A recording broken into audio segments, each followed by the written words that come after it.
انس رضی اللہ تعالیٰ عنہ ارشاد فرماتے ہیں کہ نبی علیہ الصلوۃ والسلام نے ارشاد فرمایا، من احب سنتی فقد احبنی، جس شخص نے میری سنت سے محبت کی اس نے مجھ سے محبت کی۔ ومن احبنی کان معی فی الجنہ، اور جو مجھ سے محبت کرے گا وہ جنت میں میرے ساتھ ہوگا۔ تو اس حدیث مبارکہ سے یہ بات ثابت ہو رہی ہے کہ جو شخص نبی علیہ الصلوۃ والسلام کی سنت کا شیدائی ہو، سنت کو اپنانے والا ہو، یہ اصل میں نبی علیہ الصلوۃ والسلام سے محبت کی دلیل ہے، اور اس محبت کی وجہ سے اللہ تعالیٰ اس کو نبی علیہ الصلوۃ والسلام کے قدموں میں جنت میں جگہ عطا فرمائیں گے۔ سنت نبی علیہ الصلوۃ والسلام کی عادت مبارکہ کو کہتے ہیں، آپ کے طریقہ کار کو کہتے ہیں۔ چنانچہ پوری زندگی میں نبی علیہ الصلوۃ والسلام نے جس کام کو جس طرح سے کیا، اس کام کو اس طرح سے کرنا یہ سنت کہلاتا ہے۔ لہذا ہمیں چاہیے کہ ہر کام میں نبی علیہ السلام کی سنت کو اپنائیں۔ سنت کو اپنانے والا نبی علیہ الصلوۃ والسلام کی اداؤں کو محفوظ کرنے والا ہوتا ہے، اور یہ محبت کا تقاضا ہے۔ آپ خود غور کریں، ماں کو بیٹے سے پیار ہوتا ہے تو بیٹا دودھ کو دودھو کہتا ہے، تو ماں بھی کہتی ہے میں ابھی تمہیں دودھو دیتی ہوں۔ اب وہ دودھ نہیں کہہ رہی ہے، وہ بیٹے کو کہہ رہی ہے میں ابھی تمہیں دودھو بنا کے دیتی ہوں۔ وہی لفظ اسی طرح کہہ رہی ہے جس طرح بیٹے نے کہا۔ تو محبت کی وجہ سے ماں نے اس لفظ کو اس طرح ادا کیا جس طرح بیٹے نے کہا تھا۔ اللہ رب العزت کیونکہ نبی علیہ الصلوۃ والسلام سے محبت فرماتے ہیں، وہ بھی اس چیز کو پسند کرتے ہیں کہ میرے بندے میرے محبوب کی اداؤں کو اپنائیں، بات کریں تو اسی طرح، مسکرائیں تو اسی طرح، کھانا کھائیں تو اسی طرح، چلیں پھریں بیٹھیں اٹھیں، معاملات معاشرت لین دین ہر کام جو کریں میرے محبوب کی طرح کام کریں۔ کام یہ کر رہے ہوں اور ان کے کام کو دیکھ کے مجھے محبوب کی یاد آ رہی۔ تو سنت پر عمل کرنے والا نبی علیہ الصلوۃ والسلام کی اداؤں کا محافظ ہے۔ چنانچہ محبت الہی کی علامت یہی ہے کہ انسان اللہ سے محبت، نبی علیہ السلام کی اتباع کرے۔ نبی علیہ السلام نے فرمایا علیکم بسنتی، تمہارے اوپر میری سنت پر عمل کرنا لازم ہے۔ عورتوں کے لیے یہ مثال سمجھنی آسان ہے۔ دیکھیں، شادی بیاہ کے موقع پر دلہن کو تیار کیا جاتا ہے، ہاتھوں پہ مہندی لگائی جاتی ہے۔ انڈرسٹینڈنگ یہ ہوتی ہے کہ ہاتھوں پر مہندی لگانے سے اس کے ہاتھ خامند کی نظر میں خوبصورت ہو جائیں گے۔ بازو میں چوڑیاں پہناتے ہیں کہ چوڑیاں پہننے سے بازو زیادہ خوبصورت لگیں گے۔ انگلیوں میں ڈائمنڈ کے رنگ ڈالے جاتے ہیں کہ اس سے انگلیاں زیادہ خوبصورت نظر آئیں گی۔ بازو میں بریسلیٹ پہنتی ہیں کہ بازو زیادہ خوبصورت نظر آئیں گے۔ گلے میں لاکٹ ڈال لیتی ہیں، گلا زیادہ خوبصورت نظر آئے گا۔ کانوں میں بالیاں ڈال لیتی ہیں کہ کان زیادہ خوبصورت نظر آئیں گے۔ تو مختلف اعضاء میں جو زیورات پہنتی ہیں تو وہ سمجھتی ہیں کہ ہر وہ عضو جس میں زیور پہنا جائے گا وہ خامد کو خوبصورت نظر آئے گا۔ بالکل اسی طرح مومن اپنے جسم کے جس عضو کو نبی علیہ الصلوۃ والسلام کی سنت کے مطابق بنائے گا، اس کا وہ عضو اللہ رب العزت کی نظر میں خوبصورت بن جائے گا۔ چنانچہ جو شخص سر کے بالوں سے لے کے پاؤں کے ناخنوں تک سنت کے مطابق ڈھل جائے وہ اللہ رب العزت کا محبوب بن جاتا ہے۔ قرآن مجید نے تصدیق کر دی، قل ان کنتم تحبون اللہ فاتبعونی، میرے محبوب فرما دیجئے اگر تم اللہ سے محبت کرتے ہو تو میری اتباع کرو، میرے جیسے بننے کی کوشش کرو، یحببکم اللہ، اللہ تعالیٰ اس کے بدلے تم سے محبت فرمائیں۔ تو ہم اللہ کے محبوب بن جائیں، کس قدر عزت افزائی کی بات ہے۔ اور اس کا طریقہ یہ ہے کہ ہر کام کو سنت کے مطابق کرنے کی عادت ڈالیں۔ دیکھیں، آپ کھانا تو کھاتی ہی ہیں، لیکن اگر سنت طریقے پر کھانا کھائیں گی تو کھانے کی ضرورت بھی پوری ہوئی، اور اس سے بڑھ کر اللہ رب العزت بھی راضی ہو گئے۔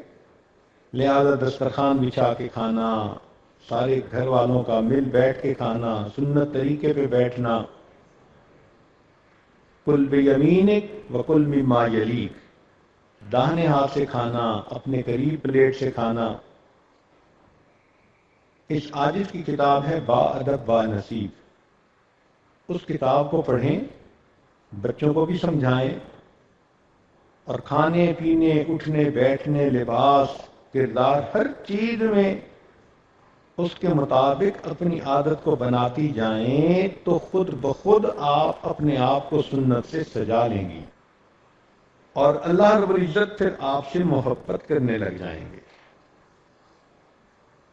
نبی علیہ الصلوۃ والسلام نے ارشاد فرمایا، من احب سنتی فقد احبنی، جس نے مجھ سے محبت کی، جس نے میری سنت سے محبت کی، اس نے مجھ سے محبت کی۔ ومن احبنی کان معی فی الجنہ، اور جس نے مجھ سے محبت کی وہ جنت میں میرے ساتھ ہوگا۔ ایک اور حدیث مبارکہ ہے، من تمسک بسنتی عند فساد امتی فلہ اجر 100 شہید، کہ جس نے میری سنت کو تھام لیا ایسے وقت میں جو فساد کا وقت ہو، جب امت کو سنت کو چھوڑ چکی ہو، تو اس بندے کو اللہ رب العزت 100 شہیدوں کا ثواب عطا فرمائیں گے۔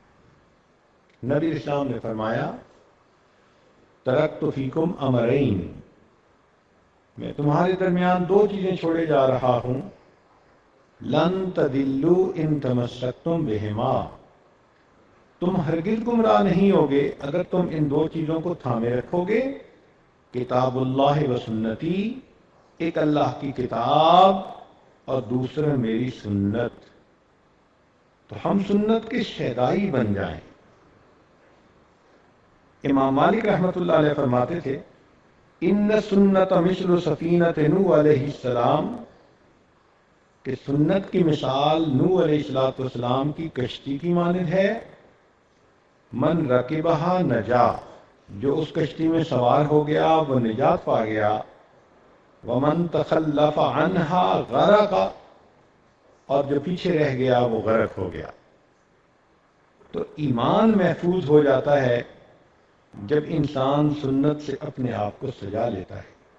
شیخ عبد القادر جیلانی رحمۃ اللہ علیہ فرمایا کرتے تھے، اساس الخیر متابعت نبی صلی اللہ علیہ وسلم فی قولہ و فعلہ، قال میں اور حال میں نبی علیہ الصلوۃ والسلام کی پیروی کرنا یہ خیر کی بنیاد ہے۔ شاہ عبد العزیز رحمۃ اللہ علیہ نے فتح القدیر میں لکھا ہے، من تہاون بسنت عوقب بحرمان الفرائض، جو شخص سنت پر عمل کرنے میں سستی کرتا ہے وہ فرائض کی ادائیگی سے محروم ہو جاتا ہے۔ تو جیسے ایک حفاظتی آڑ ہوتی ہے، سنت پر عمل کرنے سے انسان کے فرائض محفوظ ہو جاتے ہیں۔ ایک حدیث مبارکہ میں، جس شخص نے سنت پر عمل کیا اللہ تعالیٰ 4 ایک طرح سے اس کا اکرام کر، اللہ رب العزت 4 طریقے سے اس کا اکرام فرماتے ہیں، یا یوں سمجھ لیں کہ اللہ رب العزت اس کو 4 انعام عطا فرماتے ہیں۔ پہلا انعام، نیک لوگوں کے دل میں اس کی محبت پیدا کر دیتے ہیں۔ دوسرا، فاسق فاجر لوگوں کے دلوں میں اللہ اس بندے کی ہیبت پیدا کر دیتے ہیں۔ اب یہ کتنے بڑے انعام ہیں۔ حاسدین مخالفین کے دل میں اللہ ہیبت ڈال دیتے ہیں تو وہ بندے کو نقصان نہیں دیتے، اور جو نیک لوگ ہوتے ہیں صالحین، ان کے دلوں میں اللہ محبت ڈال دیتے ہیں۔ تیسرا انعام کہ سنت پر عمل کرنے والے شخص کے رزق کو اللہ وسیع فرما دیتے ہیں، رزق میں برکت ہو جاتی ہے، غیر کی محتاجی سے جان چھوٹ جاتی ہے۔ اللہ تعالیٰ اپنے غیبی خزانوں سے اس بندے کو رزق مہیا فرماتے ہیں۔ آج رزق کی خاطر کتنے لوگ پریشان ہیں، تو اس کو حاصل کرنے کا بہترین طریقہ سنت پر عمل کریں، ہم خرما و ہم ثواب، ثواب بھی ملے گا اور دنیا میں اللہ تعالیٰ رزق کی پریشانی کو بھی دور کریں گے۔ چوتھی چیز فرمائی کہ سنت پر عمل کرنے کا چوتھا انعام یہ کہ اللہ اس بندے کو دین میں پختگی عطا فرما دیتے ہیں، استقامت عطا فرما دیتے ہیں۔ تو ہمیں چاہیے کہ ہم سنت پر عمل کرنے والے بنیں۔ چنانچہ سنت ہمارے پاس ایک معیار ہے، جس کو پرکھنا ہو اسی معیار پہ پرکھا جائے گا۔ کون بندہ کتنا نیک ہے، اس کے لیے جو آپ کے پاس پیمانہ ہے وہ یہ کہ دیکھیں اس کی زندگی سنت کے کتنا قریب ہے۔ جنید بغدادی رحمۃ اللہ علیہ کے پاس ایک مرید تھا، 10 سال رہا۔ 10 سال کے بعد کہنے لگا کہ حضرت اجازت دیں، میں کسی اور بزرگ کے پاس جانا چاہتا ہوں۔ حضرت نے پوچھا کیوں؟ کہنے لگا میں تو آپ کے پاس اس لیے آیا تھا کہ کوئی کرامتیں دیکھوں گا، کوئی چیزیں دیکھوں گا، اور میں نے تو 10 سال میں کوئی کرامت ہی نہیں دیکھی۔ جنید بغدادی رحمۃ اللہ علیہ نے اس سے پوچھا کہ تم میرے پاس 10 سال رہے ہو، ان 10 سالوں میں تم نے کوئی کام مجھے سنت کے خلاف کرتے دیکھا ہے؟ اس نے کہا نہیں۔ فرمایا پھر اس سے بڑی کرامت اور کیا ہو سکتی ہے؟ ہمارے بزرگوں کی زندگیاں گزر جاتی تھیں، کوئی کام سنت کے خلاف نہیں ہوا کرتا تھا۔ چنانچہ صحابہ رضی اللہ تعالی عنہم نبی علیہ الصلوۃ والسلام کی سنتوں کے شیدائی تھے، سنتوں کے محافظ تھے، یہاں تک کہ ابن عمر رضی اللہ تعالیٰ عنہ عمرے کے لیے مدینہ طیبہ سے مکہ مکرمہ جا رہے ہیں۔ ایک جگہ انہوں نے سواری کو روکا، نیچے اترے، قریب ایک درخت کے پاس گئے اور زمین پر اس طرح بیٹھ گئے جیسے انسان قضائے حاجت سے فارغ ہونے کے لیے بیٹھتا ہے، اور تھوڑی دیر بیٹھ کے اٹھے اور پھر واپس آ کر سوار ہوئے اور چل پڑے۔ لوگوں نے پوچھا اگر آپ کو قضائے حاجت کی ضرورت نہیں تھی تو آپ بیٹھے کیوں، وقت کیوں ضائع کیا؟ تو ابن عمر رضی اللہ عنہ نے جواب دیا کہ ایک مرتبہ میں اپنے پیارے آقا صلی اللہ علیہ وسلم کے ساتھ سفر کر رہا تھا، میرے محبوب یہاں تشریف لائے تھے، آپ نے سواری کو کھڑا کیا، اترے، قضائے حاجت سے فراغت حاصل کی، دوبارہ سوار ہو کر آگے چلے۔ جب میں یہاں پہنچیا تو میرے دل نے کہا کہ میں بھی اسی عمل کو کروں جس کو میرے محبوب نے کیا، تو مجھے ضرورت نہیں تھی، لیکن میں کچھ دیر بیٹھا اور پھر چل پڑا۔ میں نے نبی علیہ الصلوۃ والسلام کی ایک ادا کی حفاظت کی۔ ایک صحابی افریقن کنٹریز کے رہنے والے تھے، حبشی تھے، تو ان کے بال گھنگریالے تھے اور چھوٹے تھے۔ سخت تھے، مانگ نہیں نکلتی تھی. ان کا بڑا جی چاہتا تھا کہ نبی علیہ الصلوۃ والسلام اپنے بالوں میں کنگھی فرماتے ہیں، مانگ نکلتی ہے، میری بھی مانگ نکلے درمیان میں. وہ نکلتی نہیں تھی. ایک دن آگ سینک رہے تھے، پتہ نہیں انہیں کیا جذبہ چڑھا کہ ایک لوہا جس سے کہ وہ آگ کو ٹھیک کر رہے تھے، وہ گرم لوہا انہوں نے اپنے سر کے درمیان میں سیدھا سلائی کی طرح پھیر لیا. جب گرم لوہا سر کو لگا تو بال بھی جلے اور جلد بھی جلی، زخم بن گیا.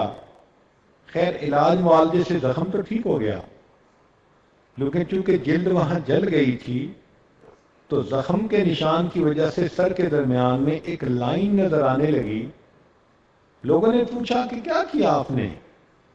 کہنے لگے کہ اس کی تکلیف تو ختم ہو گئی، لیکن اب میرا سر میرے پیارے محبوب صلی اللہ علیہ وسلم کے سر سے مشابہت اختیار کر گیا.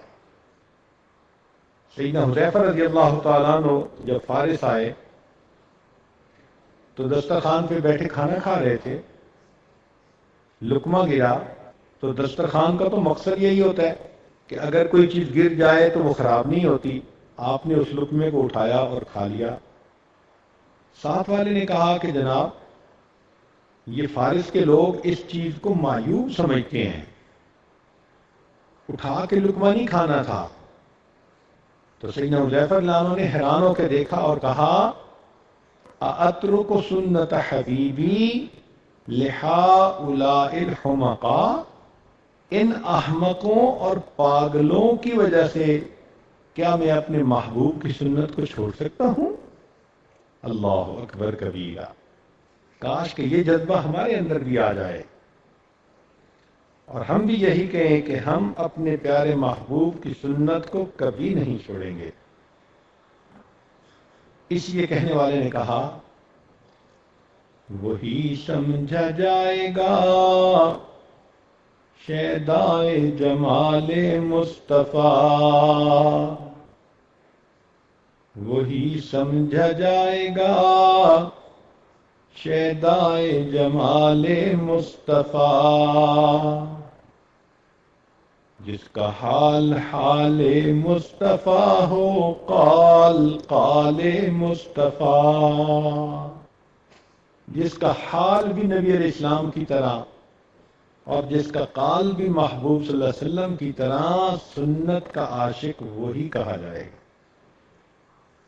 قریب کے زمانے میں ہمارے اکابرین علماء دیوبند سنتوں کے شیدائی، چنانچہ حضرت مولانا قاسم نانوتوی رحمۃ اللہ علیہ، پتہ چلا کہ فرنگی نے ان کے وارنٹ گرفتاری جاری کر دیے تو حضرت نانوتوی رحمۃ اللہ علیہ روپوش ہو گئے. لوگوں نے دیکھا کہ 3 دن کے بعد پھر مسجد میں کہا کہ حضرت آپ کے وارنٹ گرفتاری جاری ہو چکے اور آپ پبلک پلیس پر ہیں، یہ کافر آپ کو پکڑ لیں گے اور پھر پتہ نہیں سولی لٹکائیں یا کیا کریں. تو حضرت نانوتوی رحمۃ اللہ نے جواب دیا کہ میں نے نبی علیہ الصلوۃ والسلام کی مبارک زندگی پر غور کیا، مجھے 3 دن رات غار ثور میں روپوشی کے ملتے ہیں، میں نے اس حدیث پر عمل کر لیا، اب میں پھر پبلک پلیس میں آ گیا ہوں، اگر وہ مجھے گرفتار کر لیں گے تو میں گرفتار ہونے کے لیے تیار. حضرت گنگوئی رحمۃ اللہ علیہ ایک ایک عمل میں سنت پر عمل کرتے تھے. ایک مرتبہ دارالعلوم کا جلسہ تھا، اذان ہو گئی تو حضرت کا وضو تھا اور جلسہ گاہ سے آپ نے مسجد میں پہنچنا تھا. تو اتنا بڑا مجمع تھا، لوگ سلام کے لیے کھڑے تھے، راستہ نہیں ملتا تھا، حتیٰ کہ صف میں پہنچنے تک تکبیر اولیٰ ہو چکی تھی. حضرت گنگوئی رحمۃ اللہ علیہ نے نماز ادا کی، حسرت سے ٹھنڈا سانس لیا اور فرمانے لگے آج 22 سال کے بعد میری تکبیر اولیٰ قضا ہو گئی. یہ سنت کے شیدائی لوگ تھے. حضرت شیخ الہند رحمۃ اللہ علیہ جب بھی کوئی نیا پھل دیکھتے تو چھوٹے بچے کو دیتے، اس لیے کہ نبی علیہ الصلوۃ والسلام کی سنت یہی ہے۔ حضرت مدنی رحمۃ اللہ علیہ نے دارالعلوم دیوبند کے دارالحدیث کے سامنے جو چھوٹا سا باغیچہ ہے اس میں کیکر کا درخت لگانے کا حکم دیا۔ کہنے والے نے کہا کہ حضرت کیکر کے درخت میں تو کانٹے ہوتے ہیں، خوبصورت بھی نہیں ہوتا، یہ باغیچے میں تو نہیں سجے گا۔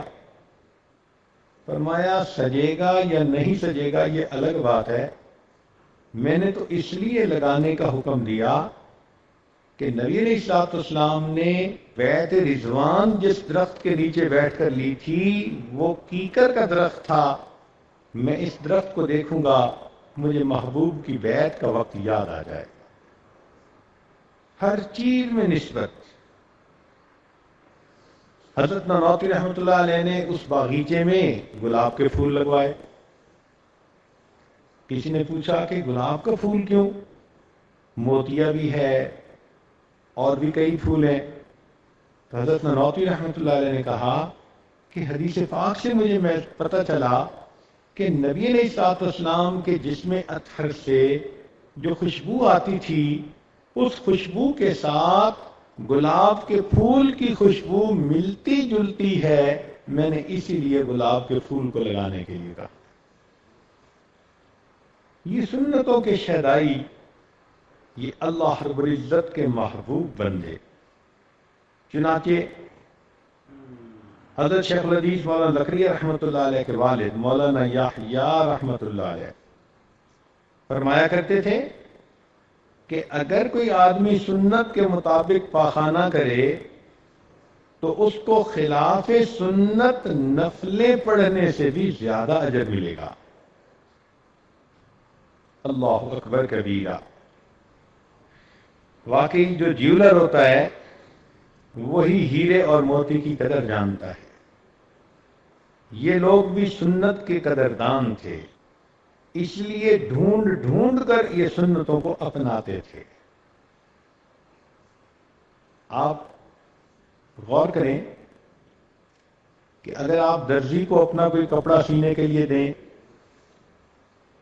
تو جب واپس ملتا ہے تو آپ اپنے کپڑے کو دیے ہوئے نمونے کے ساتھ میچ کرتی ہیں، اگر مطابق ہو تو پھر قبول کرتی ہیں، مطابق نہ ہو تو اس کو ریجیکٹ کر دیتی ہیں۔ کہتی ہیں کہ آپ نے اس کو سیمپل کے مطابق کیوں نہیں بنایا، اس کا سائز اتنا تھا تم نے اتنا کر دیا، فلاں چیز کا سائز اتنا تھا تم نے کیوں تبدیل کیا۔ تو جس طرح آپ دیے ہوئے کپڑے کے مطابق اپنا کپڑا پسند کرتی ہیں، اللہ رب العزت نے اپنے پیارے حبیب صلی اللہ علیہ وسلم کو بھی ایک نمونہ بنا کر دنیا میں بھیجا۔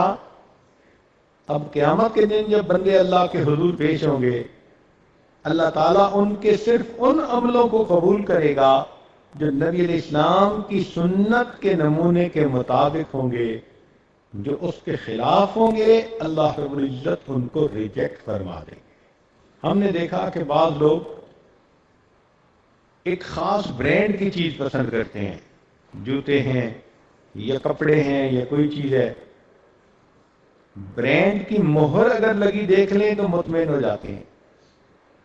قیامت کے دن یہی ہوگا، فرشتے کھڑے ہوں گے، بندے کے اعمال کو پیش کیا جائے گا، جس عمل پر سنت کی مہر لگی ہوگی وہ عمل اللہ کے ہاں قبول ہوگا، اور جو سنت کے خلاف ہوگا اس عمل کو ریجیکٹ کر دیا جائے۔ آپ غور کریں، ماں کو بیٹے سے محبت ہوتی ہے تو اگر ماں کو کہیں کہ یہ تمہارے بیٹے کی تصویر ہے، اس کو آگ میں ڈال دو، تو ماں ہرگز تیار نہیں ہوگی، کہے گی میں اپنی بیٹے کی تصویر کو آگ میں کیوں ڈالوں۔ تو اگر ایک ماں محبت کی وجہ سے بیٹے کی تصویر کو آگ میں ڈالنا پسند نہیں کرتی تو قیامت کے دن اللہ رب العزت اپنے محبوب کے چہرے سے مشابہت رکھنے والے لوگ جو محبوب کی تصویر کی مانند ہوں گے ان کو بھی جہنم میں ڈالنا پسند نہیں فرمائیں گے. کہتے ہیں کہ جب فرعون نے موسیٰ علیہ السلام سے کہا کہ جادوگروں کو میں بلاتا ہوں تمہارے ساتھ مقابلہ ہوگا، آپ نے فرمایا ٹھیک. تو مقابلے کے لیے جادوگر آئے. اس زمانے کا دستور تھا کہ دونوں فریق ایک لباس ایک کاسٹیوم میں آتے تھے. تو جو افسران تھے پہلے تو انہوں نے موسیٰ علیہ السلام سے کہا کہ آپ جادوگروں والا لباس پہنے. آپ نے انکار کیا. انہوں نے سوچا کہ اب حل یہ ہے کہ جادوگروں کو موسیٰ علیہ السلام جیسا جبہ پہنا دیں. چنانچہ سارے جادوگر جبہ پہن کر آ گئے. مقابلہ ہوا. اللہ رب العزت نے موسیٰ علیہ السلام کو کامیابی سے نوازا. اس پر جادوگر ایمان لے آئے. فرعون نے ان کو بہت سخت سزا دی مگر یہ جادوگر اس امتحان میں کامیاب ہوئے. تو حضرت موسیٰ علیہ السلام کو بڑا تعجب ہوا. کوہ پر حاضر ہوئے. کہا کہ اے پروردگار عالم، آپ نے تو بائی نیم مجھے بھیجا تھا فرعون کی طرف. اذهب الى فرعون انه طغى. فرعون کو تو ہدایت ملی نہیں، جادوگروں کو ہدایت مل گئی. اللہ رب العزت نے فرمایا کہ میرے پیارے موسیٰ علیہ السلام، جب میں ہدایت کے فیصلے کرنے لگا تو میری رحمت نے اس چیز کو زیادہ پسند کیا کہ جن کو میرے نبی علیہ السلام کے ساتھ زیادہ مشابہت ہے ان کو میں ہدایت پہلے دوں. تو چونکہ جادوگروں کا لباس آپ کے لباس کی طرح تھا، میں نے ان کو ہدایت کی نعمت سے نواز دیا. اگر بنی اسرائیل کا کوئی بندہ ایک نبی علیہ السلام کی مشابہت کرتا ہے مجبور ہو کر، اللہ کو وہ بھی اچھی لگتی ہے، تو امت محمدیہ کا نوجوان اگر نبی علیہ السلام کی سنت پر محبت کی وجہ سے عمل کرے گا، اللہ رب العزت کو وہ کتنا پیارا لگے گا. تو اس لیے آپ گھروں میں اپنے نوجوان بچوں کو سنت پر عمل کی ترغیب دیں، اپنے خامدوں کو سنت کا شیدائی بنائیں، خود بھی ہر کام میں سنت پر عمل کریں.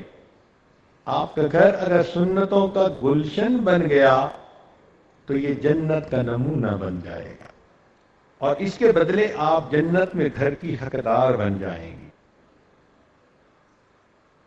تو کوشش کریں کہ ہر کام کو سنت کے مطابق کریں، اس کو سیکھیں.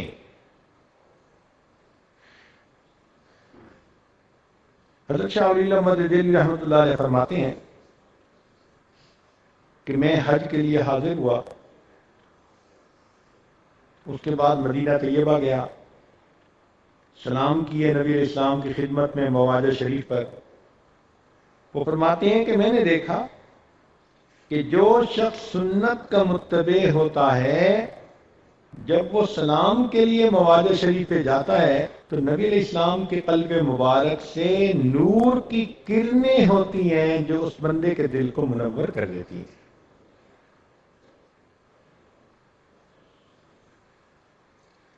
آج کیسا وقت آ گیا، ہمارے گھروں میں نبی علیہ السلام کی سنتوں پر عمل کرنے میں کوتاہی ہے. کئی مائیں تو ایسی ہیں کہ بیٹا اگر اپنے چہرے پہ ریش یعنی سجائے تو ان کو اچھا نہیں لگتا چہرہ، مخالفت کرتی ہیں کہ تم جلدی سے شیو کرواؤ.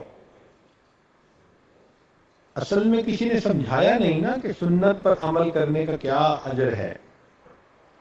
اگر پتہ ہوتا تو اس کو تو خوشی ہوتی. ہمارے ایک جامعہ میں بچی پڑھ کر فارغ ہوئی تو انڈسٹریلسٹ کی بیٹی تھی،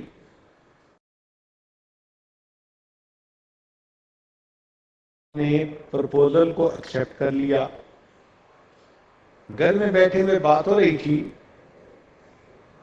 تو باپ نے ذرا دل لگی کے طور پہ کہہ دیا کہ بیٹی میں نے تمہارے لیے ایسا پرپوزل چنا ہے کہ جو بہت مال والا ہے اور وہ سونے سے تمہیں لاد دے گا. تو جب باپ نے ایسی بات کہی تو اس بات کو سن کر وہ بچی نظریں جھکا کر بیٹھی تھی، کہنے لگی ابو مجھے سونا نہیں چاہیے، مجھے اپنے پیارے محبوب کی سنت چاہیے. جب عورتیں دین کا علم حاصل کریں گی تو پھر ان کو سنت کی اہمیت اور قدر کا پتہ چلے گا، پھر یہ سنت پر جان چھڑکنے والی بن جائیں گی. ہمارے اکابر سنت کے کتنے پابند تھے. امام ربانی مجدد ثانی رحمۃ اللہ علیہ فرماتے ہیں ہمارے اکابر شرع شریف کے نفیس موتیوں کو بچوں کی مانند وجد و حال کے اخروٹ منقع کے بدلے نہیں دیتے، نص فس کی طرف مائل نہیں ہوتے، فتوحات مدنیہ سے فتوحات مکیہ کی طرف التفات نہیں کرتے. ان کا کارخانہ بلند ہے. چنانچہ ہمارے اکابرین جو سلسلہ کے ہیں وہ اتباع سنت کا بہت اہتمام سناتے ہیں، بہت زیادہ. آپ حیران ہوں گی امام ربانی مجدد ثانی رحمۃ اللہ علیہ کی اتباع سنت کا یہ حال تھا، ایک ایک عمل سنت کے مطابق تھا. ان کے حالات زندگی میں لکھا ہے کہ جب ان کی وفات کا وقت قریب آیا تو ایک بندے کو بلا کر انہوں نے وصیت فرمائی کہ میں اپنی زندگی میں نبی علیہ الصلوۃ والسلام کی ایک ایک سنت کو اپنا چکا، نبی علیہ السلام کی سنت کو اپنے جسم پہ سجا چکا، لیکن ایک عمل ایسا ہے جو نہیں کر سکا. وہ کیا کہ ایک مرتبہ سیدنا حسین رضی اللہ تعالیٰ عنہ آئے، بچے تھے، نبی علیہ الصلوۃ والسلام نے انہیں گود میں لیا تو سیدنا حسین رضی اللہ عنہ نے پیشاب کیا. یہ ایک عمل مجھے ایسا نظر آیا کہ اس پر میں عمل اس لیے نہ کر سکا کہ میرا نواسا نہیں. میں نے اپنی بیٹی کی شادی تو کر دی ہے، وصیت کر کے جا رہا ہوں اگر اللہ میری بیٹی کو بیٹا عطا کرے تو اس بچے کو میری قبر پر لا کر بٹھایا جائے، حتیٰ کہ وہ بچہ میری قبر پر پیشاب کر دے اور مجھے نبی علیہ السلام کے اس عمل کی بھی مشابہت نصیب ہو جائے. جو سنتوں کے شہدائی ہوتے ہیں وہ اس طرح نبی علیہ السلام کی سنتوں پر عمل کرتے ہیں. چنانچہ ایک عالم تھے جو 10 لاکھ مرتبہ درود شریف پڑھ کر نبی علیہ الصلوۃ والسلام کی خدمت میں ہدیہ اور تحفہ بھیجا کرتے تھے. کہتے ہیں کہ ایک مرتبہ ان کو نبی علیہ السلام کی زیارت نصیب ہوئی تو انہوں نے خواب میں دیکھا کہ نبی علیہ السلام کے سینے اتھر پر زخم کے نشان ہیں. تو پوچھا اے اللہ کے پیارے حبیب صلی اللہ علیہ وسلم، یہ آپ کے سینہ پہ زخم کے نشان کیا دشمنوں نے لگائے؟ نبی علیہ السلام نے فرمایا نہیں، کافر دشمن ہیں، ان کا کیا گلا، یہ زخموں کے نشان ہیں جو میرے ماننے والے، میری امت کے نوجوان سنت کے خلاف کام کرتے ہیں، میرے سینے پہ چوٹ پڑتی ہے. یہ تو اپنے ہیں، تم تو غیروں کی بات کرتے ہو، ہم نے اپنے بھی آزمائے ہیں. تم تو غیروں کی بات کرتے ہو، ہم نے اپنے بھی آزمائے ہیں. لوگ کانٹوں سے بچ نکلتے ہیں، ہم نے پھولوں سے زخم کھائے ہیں. میری امت کے نوجوان جب کوئی عمل سنت کے خلاف کرتے ہیں تو میرے سینے پر زخم لگ جاتا ہے. آج سوچیں ہم اپنے گھروں میں کتنے کام سنت کے خلاف کرتی ہیں. حیرت کی بات ہے 1 روپے کا بلب اگر ٹوٹ جائے بچے سے، ماں اسے تھپڑ لگا دیتی ہے. وہی بچہ اگر نبی علیہ السلام کی سنت کو توڑتا ہے، ماں کے دل میں احساس نہیں ہوتا، ماں اسے نہیں روکتی ٹوکتی، محسوس ہوتا ہے کہ سنت کی قدر 1 روپے کے برابر بھی نہیں ہے. شادی بیاہ کا موقع آتا ہے عورتیں کہتی ہیں جی سب کو منا لو، خوشی کا موقع ہے، چچا کو منا لیتے ہیں، پھوپھو کو منا لیتے ہیں، ہمسائی کو منا لیتی ہیں، حتیٰ کہ گھر کی ماسی اگر ناراض ہوتی ہے خادمہ اس کو بھی منا لیتی ہیں، لیکن جب شادی کا وقت آتا ہے تو خلاف سنت طریقے پر شادی کر کے اللہ کے محبوب کے طریقوں کو گھر سے نکال دیتی۔ ہم نے اللہ کے حبیب صلی اللہ علیہ وسلم کو نہ منایا، کاش ہم اللہ کو منا لیتے اور یہ عمل ان کے حکموں کے مطابق کر لیتے۔ کل قیامت کے دن اگر نبی علیہ الصلوۃ والسلام کے سامنے حاضری ہوئی اور اللہ کے پیارے حبیب صلی اللہ علیہ وسلم نے دیکھا کہ ہمارے جسم پر سنت سجی ہوئی نہیں، ہمارے عمل سنت کے مطابق نہیں، تو ہم شفاعت کے حقدار کیسے بنیں گے؟ ہم کیسے کہہ سکیں گے اے اللہ کے پیارے حبیب صلی اللہ علیہ وسلم ہماری شفاعت فرمائیے؟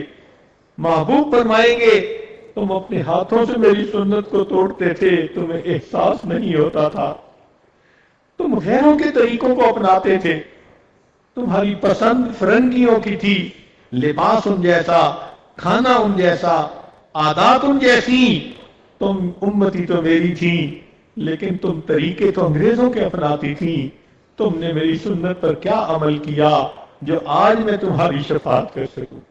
آج وقت ہے ہم سنت پر عمل کر لیں۔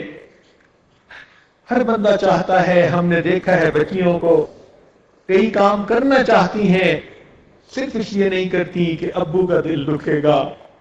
اگر دنیا میں بایولوجیکل فادر کا اتنا لحاظ کہ ابو کا دل نہ دکھے، ایک کام نہیں کرتی، تو کبھی یہ بھی تو سوچا کریں نبی علیہ الصلوۃ والسلام بھی ہمارے لیے روحانی والد کی مانند ہے۔ ہم سنت کے خلاف کر کے اللہ کے پیارے حبیب صلی اللہ علیہ وسلم کا دل کیوں دکھاتے ہیں؟ ہم نے نبی علیہ السلام کے آنسوؤں کی قدر نہ کی۔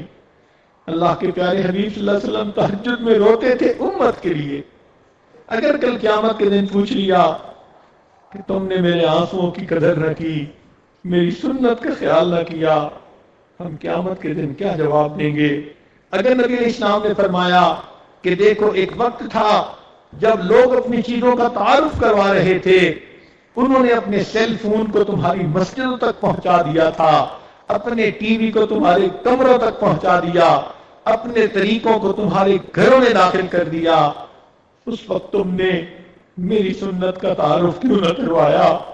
ان کے ہاتھ میں تو تانبا تھا، تمہارے ہاتھ میں تو سونا تھا، تم میری سنت کا تعارف کرواتے، دنیا کو بلاتے تاکہ دنیا کے لوگ سنت پر عمل کرنے والے بن جاتے۔ ہمارے پاس اس کا جواب کوئی نہیں ہوگا۔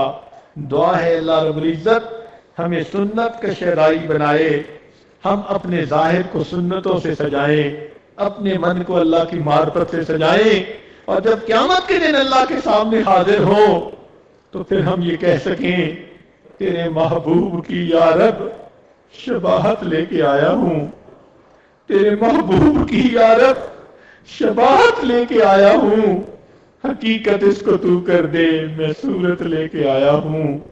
وآخر دعوانا ان الحمد للہ رب العالمین۔